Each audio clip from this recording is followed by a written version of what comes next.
എല്ലാ കൂട്ടുകാർക്കും മറ്റൊരു യൂട്യൂബ് വീഡിയോയിലേക്ക് ഹാർദമായ സ്വാഗതം. അപ്പോൾ അയോധ്യയിൽ രാമക്ഷേത്രത്തിൻ്റെ ഉദ്ഘാടന ചടങ്ങുകൾ ജനുവരി 22-ന് നടക്കുകയാണല്ലോ. അയോധ്യ കേന്ദ്രീകരിച്ചുള്ള വലിയ വികസന പ്രവർത്തനങ്ങളും പുതിയ തീർത്ഥാടന കേന്ദ്രത്തിൻ്റെ വളർച്ചയും അയോധ്യ അടിസ്ഥാനമാക്കിയുള്ള നിക്ഷേപ താൽപ്പര്യം വർദ്ധിപ്പിക്കുകയാണ്. രാമക്ഷേത്രം തുറക്കുന്നതോടെ പ്രതിദിനം 3 ലക്ഷത്തിലധികം പേരെയാണ് പ്രതീക്ഷിക്കുന്നത്. ഇത് അയോധ്യ അടിസ്ഥാനമാക്കിയുള്ള ഹോട്ടൽ, അതുകൂടാതെ ഹോസ്പിറ്റാലിറ്റി ഓഹരികളിൽ വലിയ മുന്നേറ്റം ഉണ്ടാകുന്നത് ആയിട്ട് പ്രതീക്ഷിക്കുന്നുണ്ട്. അയോധ്യ രാമക്ഷേത്രം തുറക്കുന്ന ബന്ധപ്പെട്ട് നേട്ടമുണ്ടാക്കുന്നതും ഭാവി വളർച്ച സാധ്യതയുള്ള ചില ഓഹരികൾ നമുക്ക് ഈ വീഡിയോയിലൂടെ പരിചയപ്പെടാം. അപ്പോൾ ഈ വീഡിയോയിലൂടെ ഈ ഓഹരികൾ പരിചയപ്പെടുന്നുണ്ടെങ്കിലും ഇത് ഓടിച്ചെന്നിട്ട് ഇതിലൊരിക്കലും നിക്ഷേപിക്കരുത്. കാരണം ചില ഓഹരികൾ നല്ല വലിയ രീതിയിൽ ഒരാഴ്ചയ്ക്കുള്ളിൽ കയറിയിട്ടുണ്ട്. അപ്പോൾ നമുക്ക് ഗ്രാഫൊക്കെ നോക്കുമ്പോൾ അതിനെക്കുറിച്ച് പഠിക്കാം. ആദ്യത്തെ നമ്മൾ നോക്കാൻ പോകുന്നത് അപ്പോളോ സിന്ദൂരി ഹോട്ടൽസ് എന്ന് പറയുന്ന ഓഹരിയാണ്. ക്ഷേത്രം തുറക്കുന്നതും ഭാവിയിലെ നിക്ഷേപങ്ങളും അയോധ്യയിലെ പരിസരങ്ങൾ ഹോസ്പിറ്റാലിറ്റി മേഖലയുടെ വളർച്ചയിൽ നേട്ടമുണ്ടാക്കുമെന്ന് പ്രതീക്ഷിക്കുന്നത്.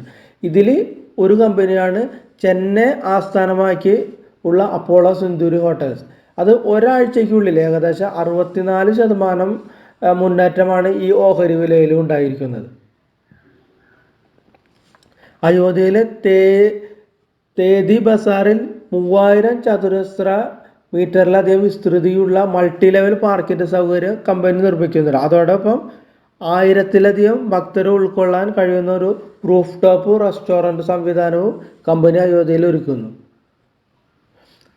കമ്പനിയുടെ ഇപ്പോഴത്തെ ഓഹരി വില 2536 രൂപയാണ്. അടുത്ത ഷെയർ പ്രവേഗ് ലിമിറ്റഡ് ആണ്. വിനോദസഞ്ചാര കേന്ദ്രങ്ങളിലെ ആഡംബര റെൻറ്റുകൾക്ക് പേരുകെട്ട കമ്പനിയുടെ അഹമ്മദാബാദ് ആസ്ഥാനമായുള്ള പ്രവേഗ് ലിമിറ്റഡ്.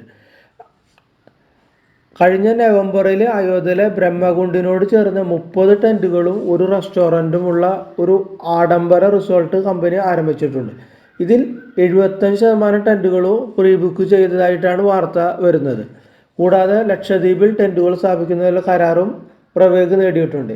ഈ 2 സംഭവവികാസങ്ങളും കാരണം നേട്ടമുണ്ടാക്കിയ ഓഹരിയാണ്. ഒരാഴ്ചയ്ക്കുള്ളിൽ ഏകദേശം 43% ഉയർന്നു ഓഹരി വില. നിലവിൽ കറൻറ്റ് മാർക്കറ്റ് പ്രൈസ് 1189 രൂപയാണ്. അടുത്ത മറ്റൊരു കമ്പനിയാണ് ഇന്ത്യൻ ഹോട്ടൽസ്. ടാറ്റ ഗ്രൂപ്പിൻ്റെ ആഡംബര ഹോട്ടൽ ബ്രാൻഡുകൾ ഉൾക്കൊള്ളുന്ന ഇന്ത്യൻ ഹോട്ടൽസ് വരും കാലങ്ങളിൽ അയോധ്യയിൽ ബിസിനസ് നടത്താനുള്ള പദ്ധതിയുണ്ട്. 2027 അയോധ്യയിൽ ഇന്ത്യൻ ഹോട്ടൽസ് വിവാന്ത, ജിഞ്ചർ ബ്രാൻഡുകൾക്ക് കീഴിൽ 2 ഗ്രീൻഫീൽഡ് ഹോട്ടലുകൾ തുറക്കാനാണ് പദ്ധതി. 73,000 കോടി രൂപയിൽ കൂടുതൽ വിപണി മൂല്യമുള്ള ഇന്ത്യൻ ഹോട്ടൽസ് നിലവിൽ കാര്യമായ നേട്ടമൊന്നും ഉണ്ടാക്കിയിട്ടില്ല. ഈ ന്യൂസ് കണ്ടുവരുന്നത് ഇപ്പോൾ കറൻറ്റ് മാർക്കറ്റ് റേറ്റ് 459 രൂപയാണ്. അടുത്തതായി മറ്റൊരു കമ്പനിയാണ് IRCTC. ക്ഷേത്ര ഉദ്ഘാടനത്തിനായി അയോധ്യയിലേക്ക് വിവിധ നഗരങ്ങളിൽ നിന്നാണ് 1000-ഓളം ട്രെയിനുകൾ ഓടിക്കാനാണ് ഇന്ത്യൻ റെയിൽവേ പദ്ധതിയിടുന്നത്. ഇതിൽ നിന്ന് നേട്ടമുണ്ടാക്കുന്ന ഓൺലൈൻ ട്രെയിൻ ബുക്കിംഗ് രംഗത്തെ കുത്തകയായ IRCTC ആണ്. ഒരാഴ്ചയ്ക്കുള്ളിൽ ഏകദേശം 5% അപ്പിലേക്ക് പോയിട്ടുണ്ട് ഈ IRCTCയുടെ ഓഹരി. ഇപ്പോഴത്തെ കറൻറ്റ് റേറ്റ് 945 രൂപയാണ്. അടുത്ത നേട്ടമുണ്ടാകാൻ സാധ്യതയുള്ള മറ്റൊരു ഓഹരിയാണ് ഇൻഡിഗോ. അയോധ്യയിൽ പുതുതായി ആരംഭിച്ച അന്താരാഷ്ട്ര വിമാനത്താവളത്തിൽ നിന്ന് ജനുവരി 10 മുതൽ വിമാന സർവീസ് തുടങ്ങിയിട്ടുണ്ട്. ഇന്റർഗ്ലോബ് ഏവിയേഷൻ ലിമിറ്റഡിൻ്റെ ഇൻഡിഗോ ഡൽഹിയിൽ നിന്നും അഹമ്മദാബാദിൽ നിന്നും അയോധ്യയിൽ സർവീസ് നടത്തും. ഡിമാൻഡ് വർദ്ധിച്ചതിനെ തുടർന്ന് അയോധ്യയിലേക്കുള്ള ടിക്കറ്റ് നിരക്ക് ഉയർന്നിട്ടുണ്ട്. ഇതിൽ നിന്നും നേട്ടം ലഭിക്കുക ഇന്റർഗ്ലോബ് ഏവിയേഷൻ ലിമിറ്റഡ് ഓഹരികൾക്കാണ്. ഇപ്പോൾ ഓഹരി വില ഏകദേശം 3040 രൂപയാണ്. നമുക്കിനി ഓരോ കമ്പനിയുടെ ചാർട്ട് ബേസ് എടുത്ത് നോക്കാം. അപ്പോൾ ഇതാണ് അപ്പോളോ സിന്ദൂരിയുടെ ചാർട്ട്. നമ്മൾ ആദ്യം പറഞ്ഞ ഷെയറിൻ്റെ അപ്പോളോ സിന്ദൂരി ചാർട്ട് ഏകദേശം 1000 രൂപയുടെ ഏകദേശം ഒരു 5 ട്രേഡിംഗ് ദിവസം കൊണ്ട് അപ്പായിട്ടുള്ളത്. അപ്പോൾ ഈ ഷെയർ നല്ല ഒരു ന്യൂസ് ബേസിൽ തന്നെയാണ് ഇത്രയും കയറിയിട്ടുള്ളത് ഈ ന്യൂസ് ബേസിൽ, അതുകൊണ്ടാണ് ഇത്ര വോളിയത്തോടുകൂടി കയറിയിട്ട്. പക്ഷേ ഇതൊരു ഓടിക്കൊണ്ടിരിക്കുന്ന ഒരു ട്രെയിനാണ്. ഇതിൽ നമ്മൾ ഒരിക്കലും ഇപ്പോൾ ഈ സമയത്ത് ആസ് പെർ എൻ്റെ ഒരു അഭിപ്രായത്തിൽ വിനീതമായി ഇത്രയും കയറി നിൽക്കുമ്പോൾ ഇവിടെ ഒരു ഇൻവെസ്റ്റ്മെൻറ്റിന് ഇതൊരു അഭികാമ്യമല്ല. ഒന്നിലെ ഒരു ചെറിയൊരു കറക്ഷൻ വന്നതിന് ശേഷം മാത്രമോ അല്ലെങ്കിൽ ഈ റേഞ്ചിൽ ഒരു കൺസോളിഡേഷൻ നിന്നതിന് ശേഷം അപ്പാവുമ്പോഴോ ഇതിലൊരു ഇൻവെസ്റ്റ്മെൻറ്റ് സാധ്യത. അല്ലാണ്ട് ഇത്രയും കയറി 1000 പോയിന്റ് കയറി 1000 രൂപ കയറി നിൽക്കുന്ന ഒരു ഷെയറിൽ ഈ ടൈമിലൊരു ഇൻവെസ്റ്റ്മെൻറ്റ് പ്രായോഗികമല്ല. അപ്പോൾ അത് നോക്കിയും കണ്ടും മാത്രം ഈ ഷെയറിൽ ഇൻവെസ്റ്റ് ചെയ്യുക. നമ്മൾ അടുത്ത നമ്മൾ പറഞ്ഞ ഷെയറാണ് പ്രവേഗ് ലിമിറ്റഡ്. പ്രവേഗ് ലിമിറ്റഡ് ഒരു അപ്സൈഡ് മൊമെൻറ്റം ത്തിലുള്ള ഷെയറാണ്. പക്ഷേ ഈ 2 ദിവസത്തിനുള്ളിൽ പെട്ടെന്നാണ് ഇതിൻ്റെ കയറ്റം ഉണ്ടായിരിക്കുക. അപ്പോൾ ഇതും ഒരു കറക്ഷന് വേണ്ടി വെയിറ്റ് ചെയ്യുക എന്നതാണ് അഭികാമ്യം.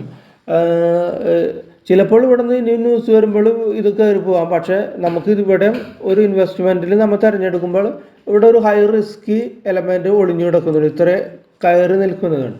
അപ്പോൾ ഇതും നമുക്ക് ഒരു കറക്ഷന് വേണ്ടി വെയിറ്റ് ചെയ്യുക. ഒരു 1000 രൂപയിലൊക്കെ എത്തുമ്പോൾ നമുക്ക്, അല്ലെങ്കിൽ ഒരു കൺസോളിഡേഷൻ വന്നതിന് ശേഷം അതൊരു ബ്രേക്ക് ഔട്ട് ചെയ്യുമ്പോൾ ഇൻവെസ്റ്റ്മെൻറ്റിലാണ് ഈ ഷെയറിലും അഭികാമ്യമായിട്ടുള്ളത്. അടുത്ത ഷെയറാണ് Indian Hotels Limited. Indian Hotels Limited അധികം ഒരു കയറി പോയിട്ടില്ല, ഒരു കൺസോളിഡേഷൻ ഏരിയയിലാണ്. അപ്പോൾ ഈ കൺസോളിഡേഷൻ അല്ലെങ്കിൽ ഈ ബ്രേക്ക് ചെയ്യുമ്പോൾ നമുക്കൊരു ഇൻവെസ്റ്റ്മെൻറ്റിന് ഇപ്പോൾ പരിഗണിക്കാവുന്നതാണ്. ഏകദേശം ഈ റേഞ്ചിലാണ് നമുക്കൊരു സ്റ്റോപ്പ് ലോസ് പോയിന്റ് വരുന്നത്. ഏകദേശം ഒരു 445 റേഞ്ചിൽ ഒരു നല്ലൊരു സപ്പോർട്ടും ഉണ്ട്. അപ്പോൾ കറണ്ട് ഇന്ത്യൻ ഹോട്ടൽസ് ഈ പറഞ്ഞ ഷെയർസിൽ ഇപ്പോൾ കറണ്ട് ആയിട്ട് നമുക്ക് ഇൻവെസ്റ്റ്മെൻറ്റിന് താല്പര്യം ഉണ്ടെങ്കിൽ ഇന്ത്യൻ ഹോട്ടൽസ് ഒരു ബ്രേക്ക് ഔട്ട് വരുമ്പോൾ ഒരു ഇൻവെസ്റ്റ്മെൻറ്റിന് പരിഗണിക്കാം. അടുത്ത ഷെയർ IRCTC. IRCTCയും നല്ല രീതിയിൽ കയറി നിൽക്കുന്ന ഒരു ഷെയറാണ്. ഒരു റെസിസ്റ്റൻസ് ബ്രേക്ക് ചെയ്തിട്ട് കയറുന്നതാണ്. അപ്പോൾ ഈ റെസിസ്റ്റൻസിൻ്റെ അവിടേക്ക് ഒരു റീടെസ്റ്റ് വരാതിരിക്കില്ല, വരുമെന്ന് നമുക്ക് വിശ്വസിക്കാം. ഒരു റീടെസ്റ്റ് കിട്ടിക്കഴിഞ്ഞാൽ ഇവിടെ വെച്ചിട്ട് നമുക്കൊരു ഇൻവെസ്റ്റ്മെൻറ്റിന് ഇത് പരിഗണിക്കാവുന്നതാണ്. ഇതിൻ്റെ സപ്പോർട്ട് പോയിന്റ് വരുന്നത് ഏകദേശം 850 സോണിലാണ്. ഇത്രയും കയറി നിൽക്കുന്നത് കൊണ്ടാണ് പറയുന്നത് അതിലൊരു നല്ല റിസ്കി എലമെൻറ്റും ഉണ്ടെന്നുള്ളത്. അപ്പോൾ ഒന്ന് റീടെസ്റ്റ് വന്നിട്ടോ അല്ലെങ്കിൽ നല്ല ഒരു കൺസോളിഡേഷൻ കിട്ടിയിട്ടോ ഒരു ഷെയർ എൻഡ് ചെയ്യുമ്പോൾ അതിൻ്റെ റിസ്കി എലമെൻറ്റ് കുറയും. അടുത്ത ഷെയറാണ് ഇൻഡിഗോ എന്ന് പറയുന്ന ഷെയർ. ഇൻഡിഗോ എന്ന് പറയുന്ന ഷെയർ ഒരു ബ്രേക്ക് ഔട്ട് കിട്ടി, പക്ഷേ അതിൽ നല്ല രീതിയിൽ കയറാനായിട്ട് സാധിച്ചിട്ടില്ല. ഏകദേശം 3000-ലാണ് ഒരു ബ്രേക്ക് ഔട്ട് അതിന് കിട്ടിയത്. ഡീ പോയിന്റ് ഒരു ബ്രേക്ക് ഔട്ട് കിട്ടി, പക്ഷേ അതൊരു നല്ല രീതിയിൽ കയറാനായിട്ട് സാധിച്ചില്ല. അത് ആ റേഞ്ചിൽ കൺസോളിഡേഷൻ തന്നെ ചെയ്ത് നിൽക്കുകയാണ്. നമുക്കിതിൻ്റെ ഒരു സപ്പോർട്ട് സോൺ എന്ന് പറയുന്നത് ഇവിടുത്തെ ബ്രേക്ക് ഔട്ട് കയറിപ്പോയിട്ടുണ്ട്. ഇതൊരു സപ്പോർട്ട് സോണായിട്ട് ആക്ട് ചെയ്യാനായിട്ട് സാധിക്കും. ഈ ഏരിയ ഏകദേശം 2800 ആ റേഞ്ചിലുള്ള ഏരിയ ഒരു നല്ലൊരു സപ്പോർട്ട് സോണാണ് ഇതിൻ്റെ.